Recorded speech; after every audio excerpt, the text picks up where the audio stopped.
Assalamualaikum warahmatullahi wabarakatuh. Selamat pagi anak-anak solih. Gimana kabarnya hari ini? Insya Allah kita akan lanjutkan pelajaran pendidikan agama Islam, pelajaran yang ke-11. Tapi sebelum mulai belajar, jangan lupa membaca doa terlebih dahulu. Yuk kita membaca doa terlebih dahulu. Nah, sekarang dibuka buku pendidikan agama Islam halaman ke-49. Pelajaran ke-11 tentang bersuci atau disebut juga dengan toharoh.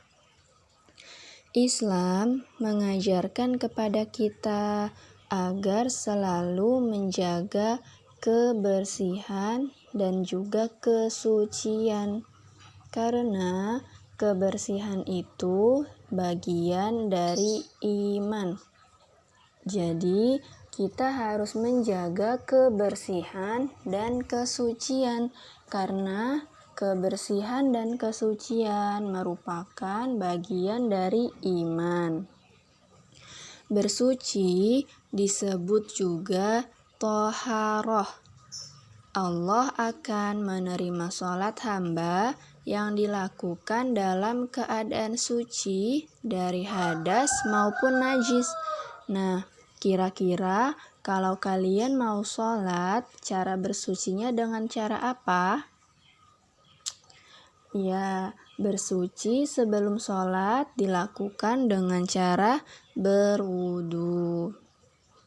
Nah, di sini ada sebuah ayat, potongan ayat yang bunyinya Wallahu yuhibbul mutatahhirin. Allah mencintai orang-orang yang bersih. Surah At-Taubah ayat ke-108. Kemudian di halaman 50 bagian A, judulnya adalah menjaga kebersihan.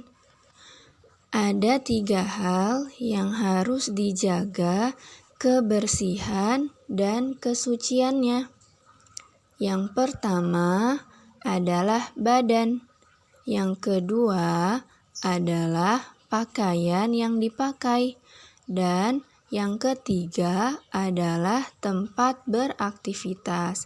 Jadi diingat, ada 3 hal yang harus kita jaga kebersihan dan kesuciannya.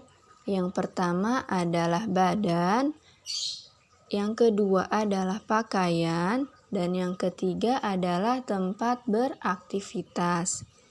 Kemudian yang bagian B, di sana ada hadas. Hadas ialah suatu keadaan yang menyebabkan kita menjadi tidak suci menurut syariat Islam.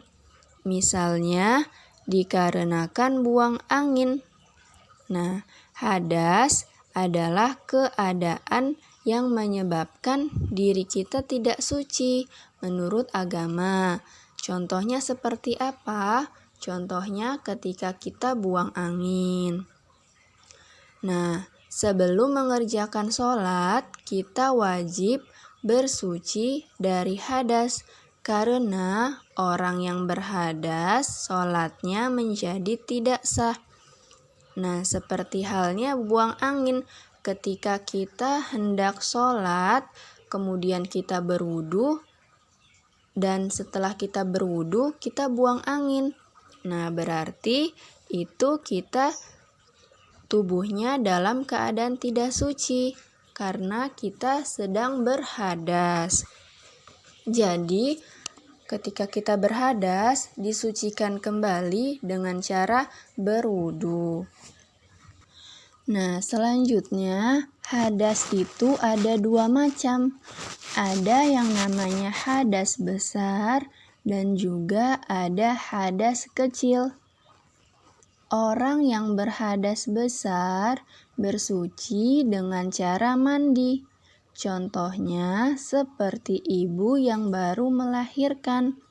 Nah, kalau ada ibu yang baru saja melahirkan, itu berarti dalam keadaan hadas besar dan bersucinya dengan cara mandi. Sedangkan ada juga yang namanya hadas kecil. Hadas kecil adalah keluarnya sesuatu dari kubul atau dubur, seperti buang angin, buang air kecil, dan juga buang air besar. Jadi kalau misalkan kalian buang angin atau buang air kecil ataupun buang air besar, berarti kalian mengalami hadas kecil.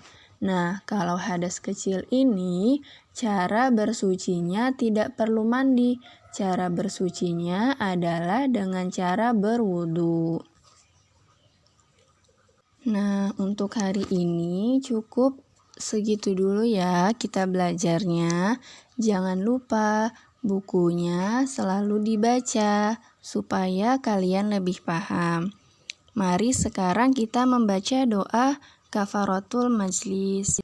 Subhanakallahumma wa bihamdika asyhadu an la ilaha illa anta astaghfiruka wa atubu ilaik.